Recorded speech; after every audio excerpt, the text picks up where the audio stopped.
I wanted to start by commenting on today's first reading from the second letter of John. And notice how he says, this is love, that we walk in according to his commandments, according to the commandments of Christ, just as we have heard it from the beginning. In other words, to preserve the commandments. And then he goes on to say that everyone who does not abide in the teaching of Christ but goes beyond it does not have God. Whoever abides in the teaching has both the Father and the Son. So in other words, to go beyond it, to add to it, to change it, not to preserve the original. So a good reminder to us of the importance of holding firm to the faith that the church has taught over a 2,000-year period, because as it is pointed out in this passage, there will be many deceivers in the world. So as many deceivers have gone out into the world, those who do not confess that Jesus Christ has come in the flesh. Any such person is the deceiver and the Antichrist. So if they do not confess that Jesus Christ has come in the flesh, basically they are denying the incarnation. This is what's being referred to. So Jesus is not just the founder of a religion. He's not just a great teacher. He's not just a great man. He is God incarnate. And basically what St. John is telling us, if someone denies this, well, they are an antichrist. And it's interesting when we think of atheists today in the world, most atheists are not just people who don't believe in God. They're usually anti-God. And so they're usually anti-Christ, anti-Christian, anti-religion. And notice in today's gospel reading, our Lord warns of the last days, and he says, well, it will be just like the days of Noah, the days of Sodom and Gomorrah. People were just eating and drinking, living their lives as if nothing were going to happen, nothing out of the ordinary. And they were caught unawares. And the whole point is that the signs were there, it's just people were too blind to see it. Now, part of the reason they're so blind is because they're deceived by the masses. So instead of listening to Noah, for example, they listen to other people in society. Oh, Noah's out of his mind. He's building this huge ship. What for? It's not going to rain. There's not going to be any flood. And of course, there was the flood. So they didn't listen to religious-minded people. They listened to people who were leading them astray. And you see, the reality is that human beings tend to do this. We tend to put our trust in certain authority figures. It's not necessarily wrong, but it's important that we know that those authority figures are teaching the truth. And so we need to be able to think on our own, and many people lack this ability to analyze the facts, to look at the evidence. And consider today's age. So what's the media teaching? What are they teaching in the educational system, the school systems? They're sexualizing children. They're saying that all kinds of sexuality, there's nothing wrong with it. Use of contraceptives, nothing wrong with it. Abortion, nothing wrong with it. Same-sex marriage, nothing wrong with it. Transgenderism, nothing wrong with it. And on and on. And it's so clear, it's so evident to us that all of this is wrong.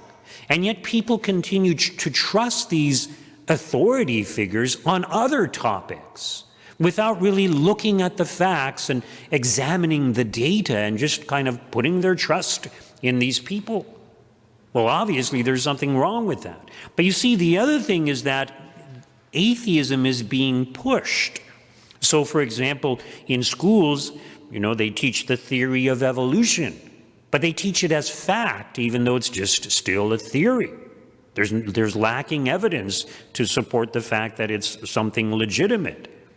And instead of teaching both the theory of evolution and creationism and, letting people decide, they're not allowed to teach creationism. And scientists can't explain how the universe came to be. Scientists can't explain, how it is possible for us to have conscious awareness of ourselves. There's so many things they can't explain. But when we look at God, when we look at belief in God, well, everything is explainable. Everything makes sense. Everything falls into place. And when they promote the theory of evolution, they also say that religions evolved because it's beneficial for society to have kind of a cohesion, to have a leader, to have moral laws. So they say that religion evolved, but it's just all based on superstition, just false beliefs, which is totally false. So as I mentioned many times before, there's tons and tons and tons of evidence in support of our faith. The facts are there. Miracles, the Shroud of Turin, near-death experiences, diabolical possessions, the manifestation of angelic beings, and we can go on and on. So much evidence in support of our faith, and in fact, there is evidence of Sodom and Gomorrah. There is evidence of Noah's Ark. Most cultures in the world have some story about a great flood, including the North American Indians. All of these things point to the fact that our faith is true. But despite all this evidence, people just don't believe. And they're following the antichrists. And they're supporting the antichrists. And they are opposed to Christ. And eventually, religions will be suppressed, and especially Christianity. It's just a matter of time. If we read the signs as we are called to do, it's pretty obvious that we're losing our religious rights. We're losing our freedom to speak out on issues. People are being censored on many topics, whether it's about health and vaccines and so many other things. People don't want to look at the facts. They just want to have a certain narrative, and they want everybody to believe that narrative.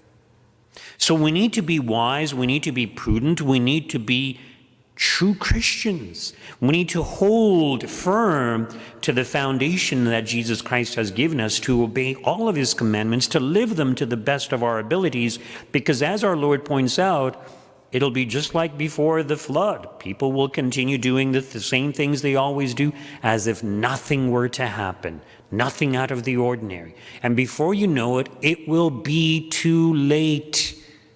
It will be too late. So the reality, the part of the message of our Lord is we need to be prepared. We need to be very strong in adhering to the truths of our faith, because if we're not, society, the influence of society, the influence of our peers is going to water down our faith. So much so that our Lord made the statement that if the time of his coming had not been shortened, no one would be saved. No one. In other words, the influence of the world, the influence of society will be so great that everyone will lose their faith. So it's a good reminder to us, be strong in your faith. Persevere no matter what happens. And it's Remembrance Day today. We remember the soldiers who gave their lives, but also those who, were involved in the war efforts to defend their countries. And, we admire these individuals because they were fighting for their freedoms. They were fighting for their countries. They were fighting for their families. They were fighting for the freedom of religion. And it's very admirable, and we should honor them, because they sacrificed their lives. So they engaged in this physical warfare, this physical battle. But you see, the reality is that there's another war that's going on, a war that is far greater, with far more casualties and far more detrimental consequences than any worldly war could ever have. And that's the spiritual battle that we are all engaged in. And the devil is making use of the media, the many antichrists who are out there, to suppress Christianity, to corrupt Christianity, to infiltrate the church, and to corrupt the leaders of the church, so that many will fall away. This is a war that is taking place right now. And who are the heroes in this war? Well, the saints who have come before us, the saints who are living today. And this is why we should honor the saints, because they give us an example. Today we celebrate the feast of St. Martin of Tours, and he was especially noted as a great miracle worker, including after his death. This is why he's so popular. So it's not just an optional memorial, it's a memorial, but He was a very great saint, and he did a lot to preserve the truths of the faith, to fight against heresy, and to help the poor, the unfortunate. So by his being so close to God, by his being so full of the love of God, he was able to share that love with others and to drive falsehood and error away, and also to promote, to make ever more present in society, the love and the goodness of God manifested through charity towards the poor and the unfortunate. So we are all in this battle, and we need to take up our weapons, and our weapons are the rosary, prayer, our devotions, the Mass, the Eucharist, especially devotion to Our Lady. It's extremely important near the end times. I think St. Louis Marie de Montfort said, near the end times, devotion to Our Lady will actually be necessary. Interestingly, the demons fear Our Lady more than they fear God, not because she's greater than God, but because she, a little lowly handmaid, crushes the head of the serpent.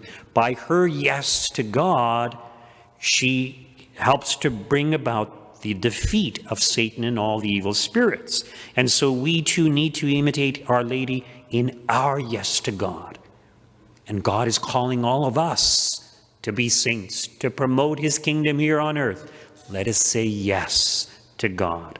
Just a reminder, at just before 11, so around 10:45, the Knights of Columbus will be doing a memorial for Remembrance Day, and we will have a procession, a marching procession in the parking lot of the church. So if you needed to leave, try to leave before then, because at that time you may not be able to leave with your car.